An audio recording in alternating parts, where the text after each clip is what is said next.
Hello दोस्तों, study art song में आपका स्वागत है। दोस्तों, स्टडी आर्ट सॉन्ग आपको वही करवाए जो परीक्षा में हर बार आपसे पूछा जाए। इसी विश्वास के साथ चलते हैं दोस्तों एक नए कलाकार के साथ में। आज हमने जो कलाकार लिया है वो कलाकार परीक्षा की दृष्टि से बहुत ही महत्वपूर्ण कलाकार साबित होंगे।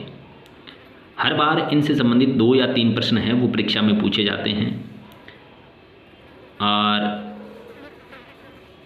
इनका नाम है देवी प्रसाद राय चौधरी, जिन्हें शॉर्ट में डीपी राय चौधरी भी कहा जाता है। क्या कहा जाता है? डीपी राय चौधरी भी कहा जाता है। दोस्तों, देवी प्रसाद राय चौधरी हैं, वो एक प्रसिद्ध भारतीय मूर्तिकार रहे थे और मूर्तिकार के साथ साथ इन्होंने चित्रकला का भी ज्ञान प्राप्त किया, यानी चित्रकला की भी शिक्षा हासिल की और चित्रकारी के साथ साथ एक साहित्यकार भी थे। और दूसरा, इन्हें वंशी वादन भी बहुत ही अच्छा आता था और उसके बाद में ये शिकारी और पहलवान भी थे। ठीक है, तो बहुत ही महत्वपूर्ण मूर्तिकार हैं। चलिए दोस्तों, बात करते हैं समय न गवाते हुए। संपूर्ण जानकारी है वो आज इनके बारे में प्राप्त करेंगे। जन्म देखिएगा तेजहाट, रंगपुर जिला, बंगाल। इनका जन्म हुआ था तेजहाट, रंगपुर जिला, बंगाल में। और जन्म हुआ कब था? 15 जून 1899 में। तो नोट कर लो, 15 जून 1899 में तेजहाट, रंगपुर जिला, बंगाल में देवी प्रसाद राय चौधरी का जन्म हुआ था। अब बात करते हैं इनके गुरु कौन थे। तो देवी प्रसाद राय चौधरी के गुरु हैं वो रहे थे अवनींद्रनाथ ठाकुर, यानी जिन्होंने बंगाल शैली का सूत्रपात किया था। पुनरुत्थानकालीन कला यानी अवनींद्रनाथ ठाकुर के द्वारा चलाई गई थी और 1914 में इन्होंने ये ज्ञान प्राप्त किया था। देवी प्रसाद राय चौधरी ने अवनींद्रनाथ ठाकुर से कब ज्ञान प्राप्त किया था, यानी कहने का मतलब इनके गुरु रहे थे। तो अवनींद्रनाथ ठाकुर हैं वो 1914 में इनके गुरु रहे। 1914 में इनसे इन्होंने शिक्षा ग्रहण की थी चित्रकला की। तो ये बढ़िया से नोट कर लो। अब बात करते हैं देवी प्रसाद राय चौधरी की मृत्यु कब हुई थी। तो 15 अक्टूबर 1975 को इनकी मृत्यु हुई थी। ठीक है, उसके बाद देवी प्रसाद राय चौधरी ने जो मूर्तियाँ बनाई तो उनका माध्यम क्या था, यानी मीडियम क्या है। तो मुख्य रूप से इनका माध्यम हो जाएगा कांस्य, यानी कांस्य में बहुत सारी मूर्तियाँ इन्होंने बनाई थी, ये इनका मुख्य माध्यम था। उसके बाद प्लास्टर ऑफ पेरिस में भी इन्होंने काम किया और पत्थर भी इनका माध्यम रह जाएगा। और उसके बाद मिट्टी में भी इन्होंने मूर्तियाँ बनाई। ठीक है, उसके बाद देखिएगा महत्वपूर्ण चित्रकार, कहने का मतलब मूर्तिकार के साथ साथ एक ये चित्रकार भी रहे थे। महत्वपूर्ण तो मूर्तिकार थे ही और साथ ही साथ चित्रकला की भी अच्छी शिक्षा इन्होंने प्राप्त की थी। और उसके बाद देखिएगा एक साहित्यकार, एक संगीतकार, एक शिकारी व पहलवान और वंशी का वादन भी करते थे, यानी वंशी वादन भी रहे थे। तो इतनी सारी खूबियां हैं वो थी इनमें। एक कलाकार होते हुए बहुत सारी खूबियां, एक कला का अच्छा ज्ञान कह सकते हैं अपने। तो देखिएगा उसके बाद इन्होंने जो मूर्तियाँ बनाई थी, यानी फेमस जो मूर्तियाँ हैं, प्रसिद्ध जो मूर्तियाँ हैं, उसके बारे में बात करते हैं। तो किस प्रकार का इन्होंने कार्य किया था। ट्रायम्फ ऑफ लेबर इन्होंने एक मूर्ति बनाई थी जिसे हिंदी में कहा जाता है श्रम की विजय। और ये कांस्य शिल्प है, कहने का मतलब ये है कि ये कांस्य की बनी हुई मूर्ति है और आज ये मूर्ति है वो राष्ट्रीय आधुनिक कला संग्रहालय नई दिल्ली में संग्रहित है। ठीक है, तो बढ़िया से इस पर नोट लगा लो, बहुत ही महत्वपूर्ण प्रश्न बनता है। और इस मूर्ति के बारे में आरपीएससी ग्रेड फर्स्ट राजस्थान में प्रश्न पूछा जाता है इस प्रकार से, DSSSB और उसके बाद में ये NVS, KVS, UGC नेट, इस प्रश्न के बारे में पूछा जाता है हर बार परीक्षा में। तो दोस्तों बहुत ही महत्वपूर्ण प्रश्न है, इंपॉर्टेंट प्रश्न है, बढ़िया से निशान लगा लो। अब बात करते हैं आवाक्ष शिल्प यानी पोर्ट्रेट, कहने का मतलब यानी फेस किन किन का बनाया था इन्होंने।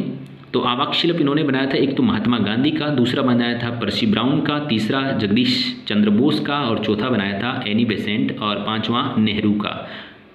तो आवाक्ष शिल्प हो जाएंगे एक तो नेहरू का, दूसरा एनी बेसेंट का, तीसरा जगदीश चंद्र बोस का और पर्सी ब्राउन का, महात्मा गांधी का। इनमें से जो महत्वपूर्ण है वो है दोस्तों, मैं बता दूं आपको, वो है महात्मा गांधी का। तो बढ़िया से नोट कर लो। महात्मा गांधी का आवाक्ष शिल्प है वो निम्न में से किस कलाकार ने बनाया था। तो आपको बताना है डीपी राय चौधरी। अब बात करते हैं इनके पुरस्कार के बारे में, यानी मूर्तिकला के क्षेत्र में इनको जो पुरस्कार दिया गया था वो भारत सरकार के द्वारा पद्म भूषण से 1958 में सम्मानित किया गया। तो दोस्तों नोट कर लो, डीपी राय चौधरी को भारत सरकार द्वारा पद्म भूषण से कब सम्मानित किया गया था? तो 1958 को। अन्य पुरस्कार में देखिएगा ललित कला अकादमी रत्न भी इनको प्राप्त हुआ था, और उसके बाद ऑर्डर ऑफ ब्रिटिश एम्पायर के सदस्य भी ये रहे थे। ठीक है, उसके बाद में अन्य जानकारियों में देखिएगा यूरोपीय कला तकनीकी, कहने का मतलब ये है कि यूरोपीय कला की तकनीकी यानी कला की शिक्षा है वो कहाँ से इन्होंने ग्रहण की थी? तो Indian society of oriental art school Kolkata से इन्होंने ग्रहण की थी। अब बात करते हैं मूर्तिकला की शिक्षा इन्होंने किससे ग्रहण की थी?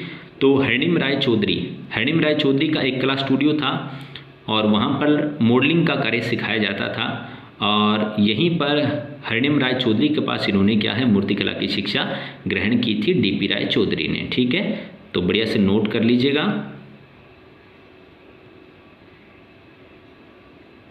अब दोस्तों एक महत्वपूर्ण बात हो रहा है, 30 वर्ष तक DP Roy Choudhury Madras school of arts and crafts के प्राचार्य रहे। तो ये बहुत महत्वपूर्ण बात है, इसको नोट कर लो बढ़िया से। इस प्रकार का प्रश्न बनता है कि देवी प्रसाद राय चौधरी है वो कहाँ के प्राचार्य रहे थे? तो आपको बताना है इन्होंने 30 वर्ष तक लगातार सेवा दी और वो दी थी Madras school of arts and crafts. ठीक है,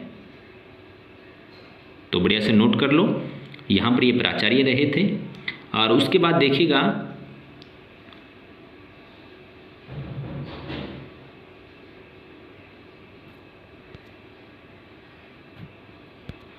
दोस्तों ज्ञान प्राप्त करने के बाद में मूर्तिकला की शिक्षा प्राप्त करने के बाद में इन्होंने सोचा कि क्यों ना पढ़ाया जाए, बच्चों को भी शिक्षा दी जाए। तो इन्होंने Indian society of oriental art Kolkata में शिक्षण कार्य प्रारंभ कर दिया, और वहीं पर इनका संपर्क हुआ था एक प्रसिद्ध चित्रकार बॉयस से। क्या नाम है इसका? बायस।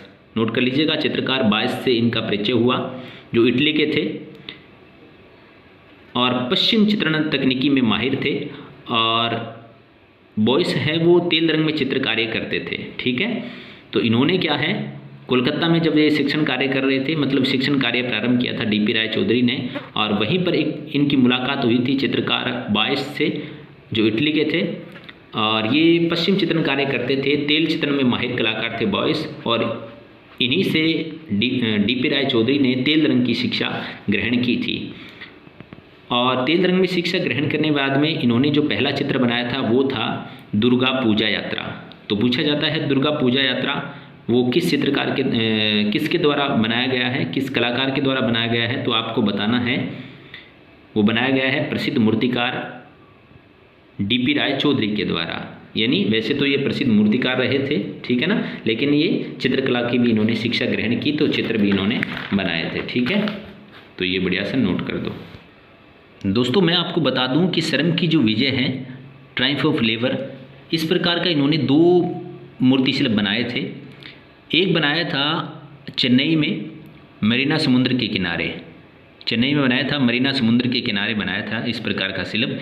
एक तो वो रखा गया था संग्रहालय में, और दूसरा देखिएगा ये कौन सा है, तो देखिएगा शर्म की विजय चेन्नई, और इसे बनाया था कांस्य उत्कृष्ट शिल्प है, कांस्य में बना हुआ उत्कृष्ट शिल्प है। स्थापना देखिएगा, ये इसकी स्थापना कब की गई थी? 1959 चेन्नई मरीना समुद्र किनारे। ये DSSSB 29/9/2018 में ये प्रश्न पूछा गया है।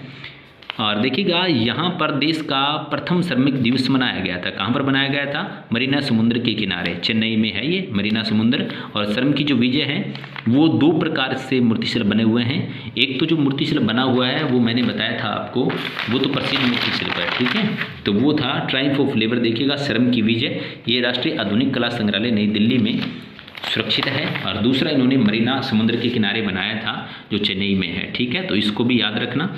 उसके बाद देखिएगा इनकी मूर्तियों के बारे में बात करते हैं, और इनकी मूर्तियाँ कौन सी थी। तो शहीद स्मारक इन्होंने बनाया था कांस्य में 1956 में पटना में। और उसके बाद इन्होंने मूर्तिशिल्प बनाया था स्वतंत्रता स्मारक, कांस्य में बना हुआ है। उसके बाद महात्मा गांधी 1956 में कांस्य में इन्होंने बनाया, ठीक है, तो ये इनके महत्वपूर्ण मूर्तिशिल्प हैं। उसके बाद देखिएगा इन्होंने जो चित्रकला की शिक्षा ग्रहण की थी, तो चित्रकला की शिक्षा ग्रहण करते इन्होंने जो चित्रण कार्य किया वो है पर्वतीय नारी सौंदर्य, यानी पर्वतीय महिला को इन्होंने सुंदर तरीके से दिखाया है। देखिएगा चित्र दुर्गा पूजा यात्रा, एक तो ये हो जाएगा। उसके बाद तिब्बत की बालिका, उसके बाद भूटिया औरत, ये महत्वपूर्ण है, भूटिया औरत किसके द्वारा बनाया गया है, प्रश्न पूछा जाता है परीक्षा में, आप बता दीजिएगा। नेपाली लड़की, ये भी याद रखना। लेप्चा कुमारी, ये भी अच्छा प्रश्न है, बढ़िया सा प्रश्न है, इसको भी नोट कर लो। कौतूहल, ये भी चित्र बनाया था, और कमल सरोवर, इस प्रकार के इन्होंने चित्रण कार्य किया था। एक दुर्गा पूजा यात्रा, उसके बाद तिब्बत की बालिका, उसके बाद भूटिया औरत, उसके बाद नेपाली लड़की, उसके बाद लेप्चा कुमारी, उसके बाद कौतूहल, और उसके बाद कमल सरोवर, इस प्रकार के इनके चित्रण हो जाएंगे। अब देखिएगा इनकी कला रुचि के बारे में बात कर लें थोड़ी सी।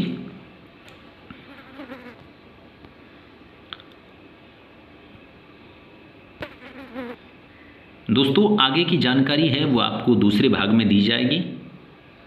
दोस्तों अगर हमारे द्वारा आपको दी गई जानकारी है वो महत्वपूर्ण लग रही है, इससे आपको बढ़िया लग रहा है, तो दोस्तों कृपया करके चैनल को सब्सक्राइब करें। हमारे द्वारा दी गई जानकारी से आपको परीक्षा में बहुत फ़ायदा होगा दोस्तों, और वैसे किताबें पढ़ते रहिएगा। महत्वपूर्ण जो जानकारियां हैं वो हम हमारे चैनल पे आपको दे रहे हैं, साथ ही साथ में आप किताबों का भी अध्ययन किया करो। तो धन्यवाद दोस्तों वीडियो देखने के लिए। आगे बचा हुआ जो पार्ट है वो दूसरे भाग में आपको करवाएंगे, तो दोस्तों इंतज़ार कीजिएगा दूसरे भाग का। इसको बढ़िया से तैयार कर लो। धन्यवाद दोस्तों।